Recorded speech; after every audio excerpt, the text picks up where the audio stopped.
Primeiro livro dos Reis, capítulo 20. A guerra contra a Síria. O rei Ben-Hadad da Síria reuniu todo o seu exército e, apoiado por 32 outros reis com seus cavalos e carros, subiu e cercou a cidade de Samaria e atacou-a.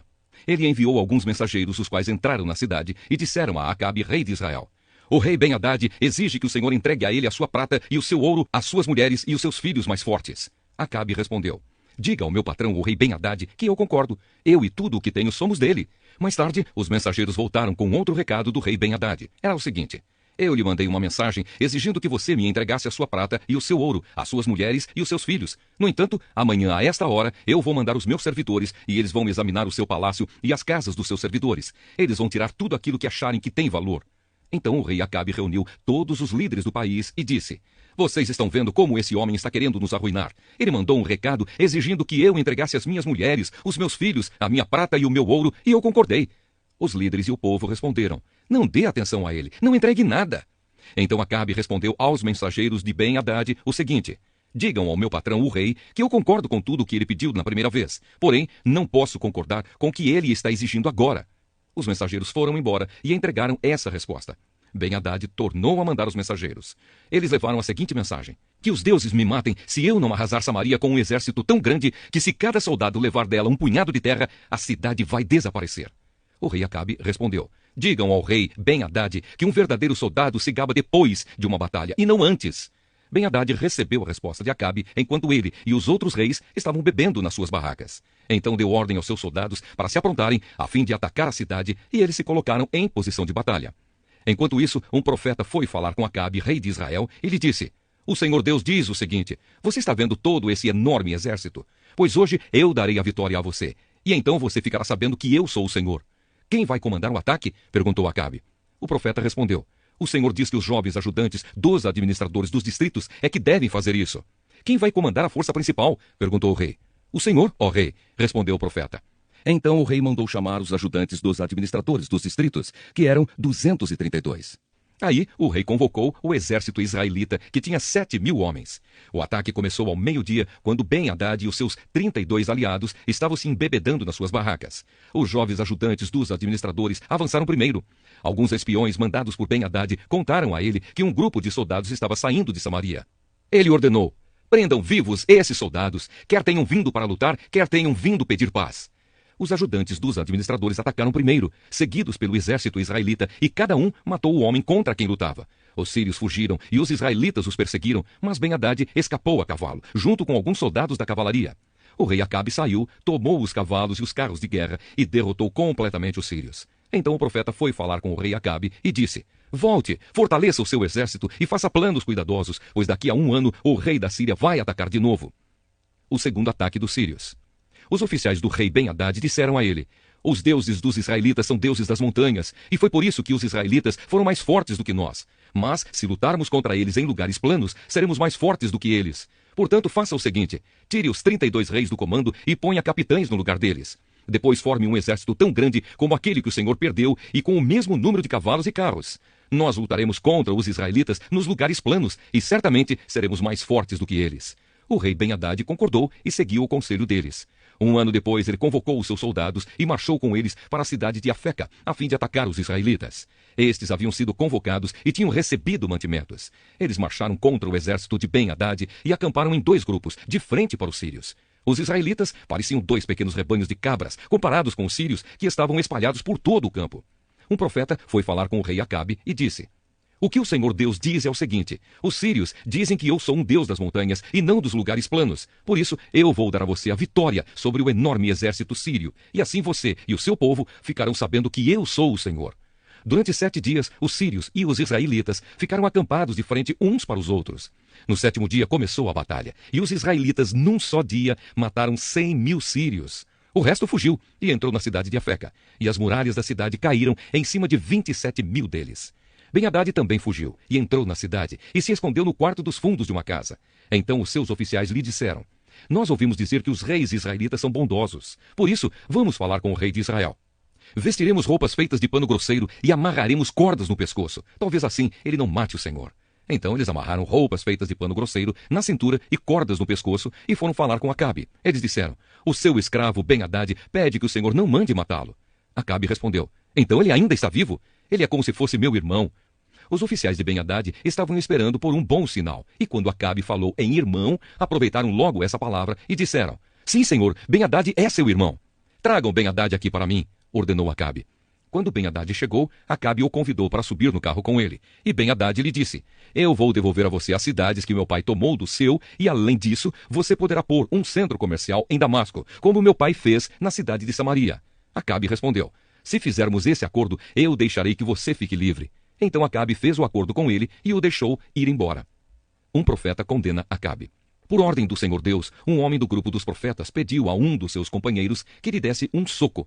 Mas o outro não quis bater nele, e por isso o profeta disse: Você desobedeceu à ordem do Senhor. Por isso, logo que você sair de perto de mim, um leão vai matá-lo. E logo que o homem saiu, um leão veio e o matou. Então aquele mesmo profeta foi falar com outro homem e disse: Dê um soco em mim. E ele lhe deu um soco e o feriu. Então o profeta enrolou um pano no rosto para se disfarçar e foi ficar na beira do caminho, esperando que o rei de Israel passasse por ali. Quando o rei ia passando, o profeta o chamou com um grito e disse: Eu estava lutando na batalha quando um soldado me trouxe um inimigo que havia sido preso e disse: Tome conta deste homem. Se ele escapar, você pagará com a vida, ou então pagará uma multa de 35 quilos de prata. Mas eu fiquei ocupado com outras coisas e o homem escapou. O rei respondeu: Esse é o seu castigo. Foi você mesmo quem deu a sentença.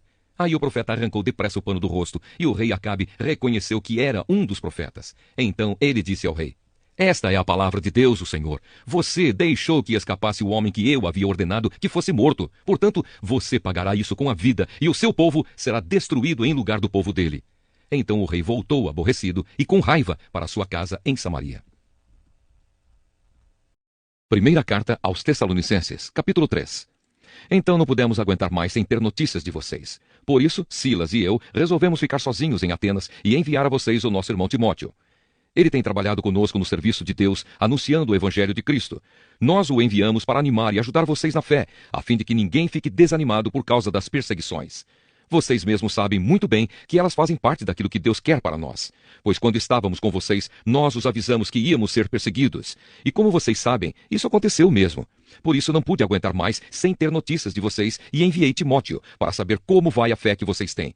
É que eu tinha medo que o diabo os tivesse tentado de tal modo que todo o nosso trabalho tivesse ficado inútil. Agora Timóteo já voltou daí de Tessalônica e nos trouxe boas notícias a respeito da fé que vocês têm em Deus e do amor que vocês têm uns pelos outros. Ele nos contou que vocês sempre lembram de nós com carinho e que têm tanta vontade de nos ver como nós temos de ver vocês. Assim, irmãos, em todas as nossas dificuldades e sofrimentos, o que nos animou foi a fé que vocês têm. Agora nós nos sentimos com mais vida, porque sabemos que vocês continuam a viver firmes por estarem unidos com o Senhor. E assim podemos dar graças a Deus por vocês. Agradecemos a alegria que temos diante do nosso Deus por causa de vocês. Dia e noite pedimos a Ele de todo o coração que nos deixe ir vê-los pessoalmente para podermos completar o que ainda falta na fé que vocês têm. Que o próprio Deus, o nosso Pai e o nosso Senhor Jesus preparem o nosso caminho para podermos ir visitar vocês. Que o Senhor faça com que cresça cada vez mais o amor que vocês têm uns pelos outros e por todas as pessoas, e que esse amor se torne igual ao nosso amor por vocês. Desse modo, Deus dará força ao coração de vocês, e vocês serão completamente dedicados a Ele e estarão sem culpa na presença do nosso Deus e Pai, quando nosso Senhor Jesus vier com todos os que são dele. Amém. Daniel, capítulo 2. O sonho de Nabucodonosor. No segundo ano de Nabucodonosor como rei da Babilônia, ele teve uns sonhos que o deixaram tão preocupado que não podia dormir. Então mandou chamar os sábios, os adivinhos, os feiticeiros e os astrólogos, para que eles explicassem os sonhos. Quando chegaram e se apresentaram diante do rei, ele lhes disse: Tive um sonho que me deixou muito preocupado e não vou ficar sossegado enquanto não souber o que ele quer dizer. Eles disseram ao rei na língua aramaica: Que o rei viva para sempre. Pedimos que o Senhor nos conte o sonho e aí nós lhe diremos o que ele quer dizer. Mas o rei respondeu: Eu já resolvi que vocês têm de me contar o sonho e também explicar o que ele quer dizer. Se não puderem fazer isso, vocês serão todos cortados em pedaços e as suas casas serão completamente arrasadas. Mas, se me contarem o sonho e explicarem o que ele quer dizer, eu lhes darei presentes, prêmios e muitas honras. Portanto, digam o que foi que eu sonhei e o que o sonho quer dizer. E todos os sábios disseram de novo: Conte o Senhor o sonho, e aí nós lhe diremos o que ele quer dizer. Mas o rei insistiu: Eu sei o que vocês estão fazendo. Estão procurando ganhar tempo, porque sabem que já resolvi que se vocês não me contarem o sonho, vou dar a todos o mesmo castigo. Vocês já combinaram me enganar com mentiras e falsidades, esperando que a situação mude. Contem-me o sonho, e então eu saberei que também poderão me explicar o que ele quer dizer. Os sábios deram ao rei esta resposta: não há ninguém no mundo que seja capaz de fazer o que o Senhor quer. Nunca houve nenhum rei, por mais forte e poderoso que fosse, que tivesse exigido uma coisa dessas dos seus sábios, adivinhos ou astrólogos. O que o Senhor está querendo é impossível. Não existe quem possa atender o seu pedido a não ser os deuses, e eles não moram com a gente aqui na terra. O rei ficou tão furioso que mandou matar todos os sábios da Babilônia. A ordem foi publicada, e então foram buscar Daniel e os seus companheiros para que eles também fossem mortos. Deus revela a Daniel o que o sonho quer dizer. Daniel foi procurar Arioque, o chefe da guarda do rei, que tinha recebido ordem para matar todos os sábios da Babilônia. Com muito jeito e cuidado, Daniel perguntou a Arioque: por que foi que o rei deu uma ordem tão dura assim? Arioque explicou o que havia acontecido. Então Daniel foi falar com o rei e este concordou em esperar, a fim de dar tempo a Daniel para explicar o sonho. Depois, Daniel foi para casa e contou tudo aos seus amigos Ananias, Misael e Azarias. Daniel disse que orassem ao Deus do céu, pedindo que tivessem pena deles e lhes mostrasse o que aquele sonho misterioso queria dizer, a fim de que Daniel e os seus amigos não morressem junto com os outros sábios da Babilônia. Naquela noite, Daniel teve uma visão e nela Deus mostrou o que o sonho queria dizer.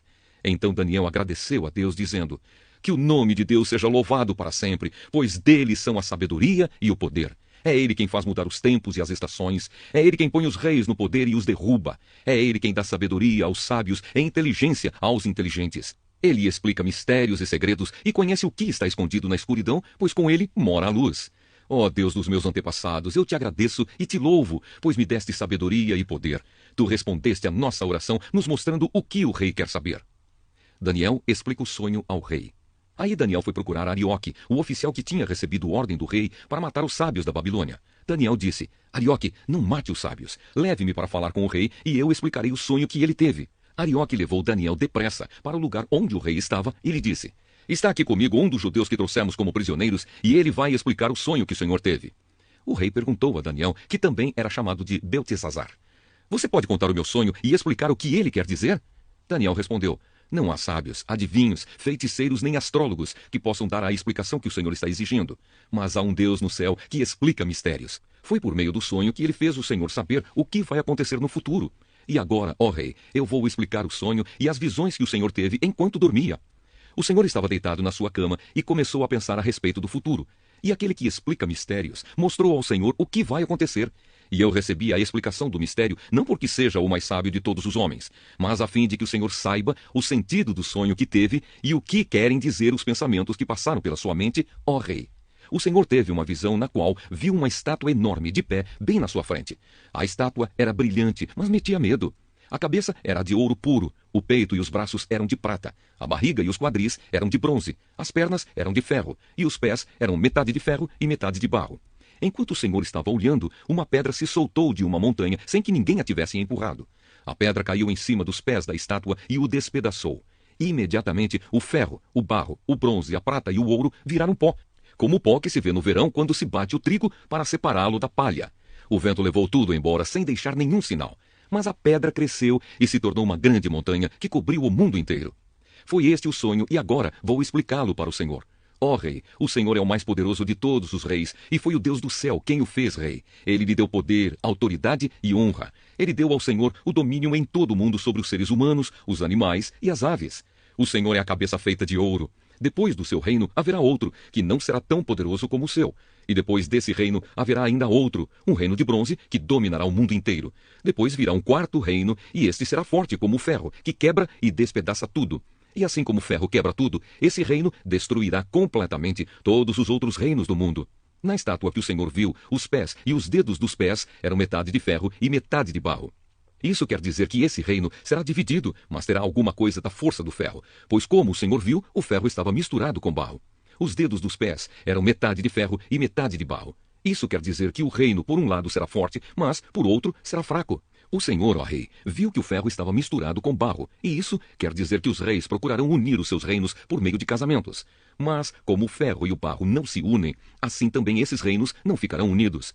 No tempo desses reis, o Deus do céu fará aparecer um reino que nunca será destruído, nem será conquistado por outro reino. Pelo contrário, esse reino acabará com todos os outros e durará para sempre. É isso que quer dizer a pedra que o rei viu soltar-se da montanha sem que ninguém a tivesse empurrado, e que despedaçou a estátua feita de ferro, bronze, prata, barro e ouro. O grande Deus está revelando ao Senhor o que vai acontecer no futuro. Foi este o sonho que o Senhor teve, e esta é a explicação certa. A recompensa de Daniel. Então o rei Nabucodonosor se ajoelhou diante de Daniel e encostou o rosto no chão e depois ordenou que fossem apresentados a Daniel sacrifícios e incenso. E ele disse a Daniel: o Deus que vocês adoram é de fato o mais poderoso de todos os deuses e é o Senhor de todos os reis. Eu sei que é ele quem explica mistérios, pois você me explicou este sonho misterioso. Em seguida, o rei colocou Daniel como alta autoridade do reino e lhe deu também muitos presentes de valor. Ele pôs Daniel como governador da província da Babilônia e o fez chefe de todos os sábios do país. A pedido de Daniel, o rei pôs Sadraque, Mesaque e Abednego como administradores da província da Babilônia, mas Daniel ficou na corte real. Salmo 106. A bondade de Deus para com Israel. Aleluia! Deem graças ao Senhor porque Ele é bom e o seu amor dura para sempre. Quem pode contar todas as coisas maravilhosas que Ele tem feito? Quem pode louvá-lo como Ele merece? Felizes são aqueles que vivem uma vida correta, aqueles que sempre fazem o que é certo. Lembra de mim, ó Senhor, quando abençoares o teu povo, e quando o libertares, liberta-me também a mim. Deixa que eu veja o teu povo progredir e que eu tome parte na felicidade da tua nação, na alegria daqueles que pertencem a ti. Nós temos sido maus e perversos. Pecamos como os nossos antepassados pecaram. Quando estavam no Egito, eles não entenderam os feitos maravilhosos de Deus. Esqueceram que muitas vezes ele havia mostrado o seu amor por eles e eles se revoltaram perto do mar, o Mar Vermelho. Mas para mostrar o seu grande poder, ele os salvou, como havia prometido. O Senhor Deus deu ordem e o Mar Vermelho secou. Ele fez com que eles o atravessassem como se estivessem pisando terra seca. Ele os livrou das mãos daqueles que os odiavam. Ele os salvou dos seus inimigos. As águas cobriram os inimigos. Não escapou nem um. Então o seu povo acreditou nas promessas de Deus e cantou louvores a ele. Mas logo esqueceram o que Deus tinha feito e agiram sem esperar o seu conselho. No deserto, eles se deixaram levar pelos seus desejos e puseram Deus à prova. Então ele deu o que pediram, mas lhes mandou também uma doença terrível. Ali no seu acampamento, eles ficaram com inveja de Moisés e também de Arão, o sacerdote dedicado ao serviço do Senhor. Então a terra se abriu e engoliu Datã. Abirão e a sua família também foram engolidos. Fogo desceu sobre os seguidores deles e queimou aquela gente má. No Monte Sinai, os israelitas fundiram um bezerro de ouro e adoraram aquele ídolo que haviam feito. Trocaram a glória de Deus pela imagem de um animal que come capim. Eles esqueceram de Deus, o seu Salvador, que havia feito coisas maravilhosas no Egito. Que coisas extraordinárias Deus fez ali. Que coisas espantosas fez no Mar Vermelho. Depois Deus disse que ia destruir os israelitas. Porém Moisés, o seu servo escolhido, enfrentou Deus e não deixou que a sua ira os destruísse. Mais tarde, porque não acreditaram na promessa de Deus, eles não quiseram entrar em Canaã, aquela terra tão agradável. Eles ficaram nas suas barracas se queixando e não quiseram dar atenção a Deus, o Senhor. Então o Senhor lhes deu um aviso solene. Ele os faria morrer no deserto. Espalharia os seus descendentes entre as nações pagãs, deixando que morressem em países estrangeiros.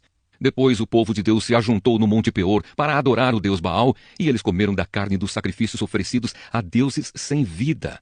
Com as suas ações, eles fizeram com que Deus ficasse irado e foram atacados por uma doença terrível. Mas Finéias castigou o culpado, e a doença acabou.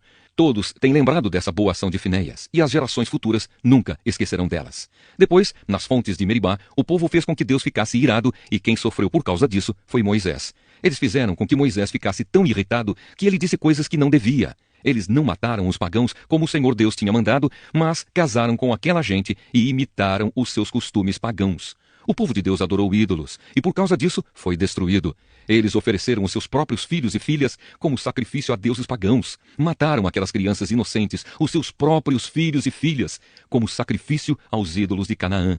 E o país se tornou impuro por causa desse sangue. Fazendo essas coisas, eles se corromperam e foram infiéis a Deus. Então o Senhor ficou irado com o seu povo, ficou muito aborrecido com eles. Ele os abandonou nas mãos dos pagãos, e estes os dominaram. Os israelitas foram maltratados pelos seus inimigos e ficaram debaixo das ordens deles. Muitas vezes Deus livrou o seu povo, mas eles preferiram se revoltar contra ele e se afundar ainda mais no pecado. Porém, quando pediram a sua ajuda, Deus os ouviu e se voltou para eles quando estavam aflitos. Por causa deles, Deus lembrou da sua aliança e por causa do seu grande amor, ele mudou de ideia. Deus fez com que aqueles que os levaram como prisioneiros tivessem pena deles. Ó Senhor, nosso Deus, liberta-nos. tira-nos do meio dos pagãos e leva-nos de volta para a nossa terra. Assim, nós te daremos graças e com prazer te louvaremos, ó Santo Deus. Louvem o Senhor, o Deus de Israel. Louvem o Senhor agora e sempre. Que todos os povos da terra digam amém. Aleluia.